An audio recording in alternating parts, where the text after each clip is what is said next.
आज आणि उद्या कोल्हापूर अंबाबाई मूर्तीवर संवर्धन प्रक्रिया केली जाणार आहे।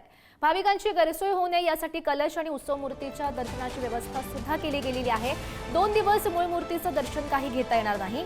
भारतीय पुरातत्व विभाग यांच्या वतीने मूर्तीची पाहणी आणि आवश्यक नियमित संवर्धन प्रक्रिया ही केली जाणार आहे। करवीर निवासिनी आई अंबाबाईच्या मूर्तीवरती आजपासून 2 दिवस संवर्धन प्रक्रिया सुरू होणार आहे आणि त्यामुळेच अंबाबाईच्या मूळ मूर्तीचं दर्शन जे आहे ते आज सकाळी 10 वाजल्यापासून बंद होणार आहे।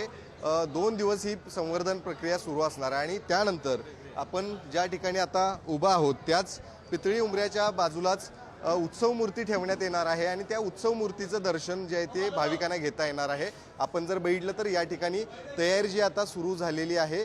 संवर्धन प्रक्रियेसाठी भारतीय पुरातत्व विभागाचे काही अधिकारी या ठिकाणी येणार आहेत आणि त्यांच्या माध्यमातूनच आई अंबाबाईच्या मूर्तीवरती संवर्धन प्रक्रिया होणार आहे। 2024 मध्ये सुद्धा अशाच पद्धतीनं संवर्धन प्रक्रिया झाली होती आणि आता पुन्हा एकदा या ठिकाणी संवर्धन प्रक्रिया आता होताना पाहायला मिळते। सध्या आपण पाहतोय उत्सव मूर्ती या ठिकाणी ठेवण्यात येणार आहे, मात्र त्याच पार्श्वभूमीवरती मोठं नियोजन जे आहे ते या ठिकाणी करण्यात आलेलं आहे।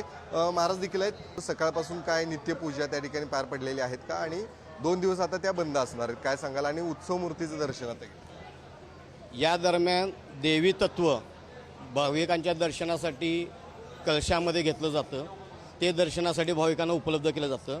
मूर्तीचं संवर्धन प्रक्रिया दरम्यान मूर्ती दर्शनासाठी बंद असते।